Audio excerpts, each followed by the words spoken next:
గురించి చెప్పారు, అందం అమ్మాయి గురించి చెప్పాలి. మా అమ్మాయి ఇంత అందంగా ఉంటది. ఒక శ్లోకం చెప్పండి మీ అమ్మవారి గురించి, మీ అమ్మాయి యొక్క అందం గురించి. నేను చెప్తాను. పుంసాం మోహన రూపాయ పుణ్య శ్లోకాయ మంగళం. సాక్షాత్తు శ్రీ రామాయణంలో రాసుంది. పుంసాం మోహన రూపాయ. ఆడవాళ్ళు కాదు, మగవాళ్ళు చూసినా కూడా నేను ఇతని దగ్గరికి వెళ్ళాలని మోహింపబడేటటువంటి అంత అందగాడు. పుంసాం మోహన రూపాయ ఏమిటి? బాగా గుర్తు పెట్టుకోండి, రాసి పెట్టుకోండి. ఎంత అందమైనా మళ్ళీ గదే సీతమ్మ వారి కోసం వచ్చాడు కదా. ఎప్పుడు అంటే ఆయన మించిన అందం ఉన్నదని ఆయన ఒప్పుకున్నప్పుడే వస్తాడు. నీకు అర్థమైతే లేదు. నేను బాగా జాబ్ చేసిన సాఫ్ట్వేర్ ఆయన అయితేనే చేసుకుంటా, లేకపోతే చేసుకుంటావు, మనం చేసుకోము. అంటే ఆయన అందంగా ఉన్నాడు అంటే ఆయన కంటే అందంగా ఉన్నటువంటి అమ్మాయి భార్యగా రావాలని కోరుకుంటారు. అట్లయితేనే వస్తారు కదా. అయ్యగారన్న మాటకే మనం వద్దాం.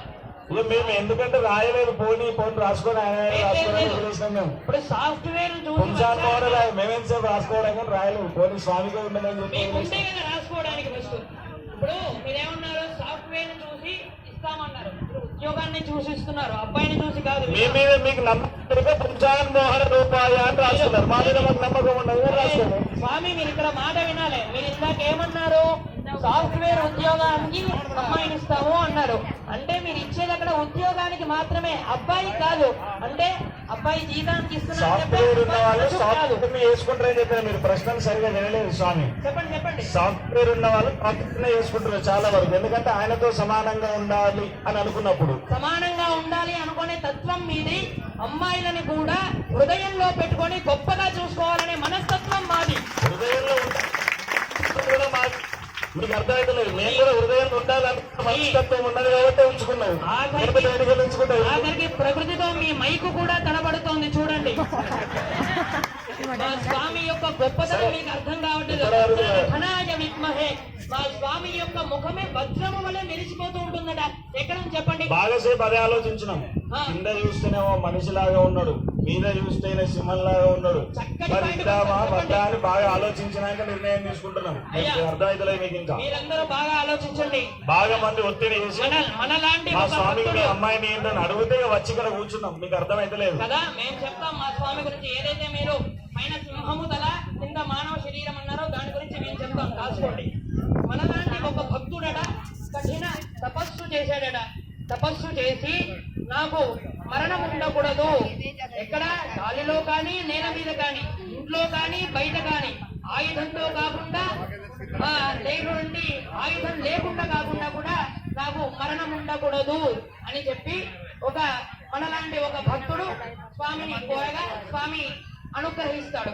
అనుగ్రహించిన తర్వాత ఆ హిరణ్యకశిపుడు నానా రకాలుగా మళ్ళీ మనల్ని బాధ పెడుతూ ఉండగా ఆ స్వామి మన మీద మోహచిత్తుడై చక్కగా భక్తులను అనుగ్రహించాలని నరసింహస్వామి రూపంలో మీరు గమనించండి. అయ్యా వంశస్వామి బాగా చక్కగా మీరు బాగా గమనించాలి, మీరు బాగా వినాలి.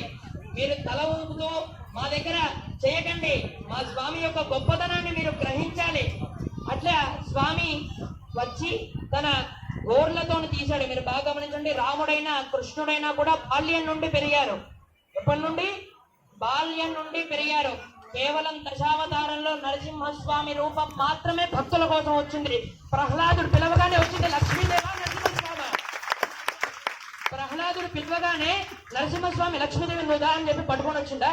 లేదా నా భక్తుడికి కష్టం వచ్చిందని చెప్పి స్తంభాన్ని బద్దలు కొట్టుకొని వచ్చి ఆ రాక్షసుని సంహరించి భక్తుడిని భుజం మీద ఎత్తుకున్నాడు. తప్పకుండా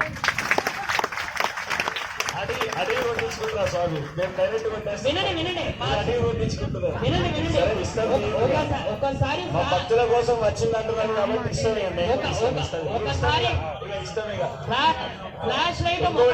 లాస్ట్ గా నేను కూడా చెప్తా. ఒకటి నేను కూడా చెప్పాలి. నార్మల్ గా మనం ఏదైనా ఇంట్లో సమస్యలు వస్తే తండ్రి కంటే ముందు తల్లికి చెప్పుకుంటాం. అంటే అమ్మవారికి చెప్తేనే ఈ అమ్మవారు వెళ్ళి స్వామివారికి చెప్తే అప్పుడు బలంగా తీరుతుంది. నార్మల్గా వివాహం చేయకపోతే ఎవరైనా బాగా చేసే పిల్లలుంటే ఈయనకి వివాహం చేయదు, ఈయన మంచిగా అవుతుంది అంటారు. అంటే ఎవరైనా సరే అమ్మకు కానీ భార్యకు కానీ లొంగుతారు. కాబట్టి మా స్వామికి మా అమ్మవారికి మీ స్వామిని ఇవ్వండి, మీ స్వామి వారికి మా అమ్మవారికి ఇచ్చి కళ్యాణం చేద్దాం. ఏ సమవుంచి అని అనుకుంటేనే బాగుంటుందని అనిపిస్తుంది నాకు. సమవుంచి కానే కాదు. ఎట్లా అవుతుంది సమవుంచి? బయటికి వెళ్ళి భక్తులందరినీ పరిపాలిస్తూ దశావతారాలు ఎత్తి పేరు రాసుకోవాలంటే మేమే కావాలి మీకు, మళ్ళీ సమబుద్ధి కాదంటే ఎట్లా? ఎట్లా? లక్ష్మిని ఇప్పుడు అక్కకొండ లక్ష్మీ నరసింహస్వామి క్షేత్రం అని రాసుకున్నారు, నరసింహస్వామి క్షేత్రం అని రాసుకోనండి. చెప్తా దాని గురించి కూడా చెప్తా. ఇప్పుడు ఎవరైతే నరసింహస్వామి ఉన్నాడో అది వివాహం తర్వాత కదా లక్ష్మీ నరసింహస్వామి. ఫస్ట్ వివాహం కానివ్వండి, తర్వాత లక్ష్మీ నరసింహుడు అందు. ఇప్పుడు మా ఆయన నరసింహుడు మాత్రమే. వివాహం చేస్తాం. ఓకే. అక్కకొండ లక్ష్మీ నరసింహస్వామి గోవింద. అంటే ఎన్ని వాదనలు చేసుకున్నా చివరకు భార్యాభర్తలు కలిసి ఉండాలనే దానికి ప్రతీకగా ఇప్పుడు కళ్యాణం చేసి వాళ్ళు ఏ విధంగా అయితే కలిసి ఉంటారో మీరందరూ కూడా అదే విధంగా కలిసి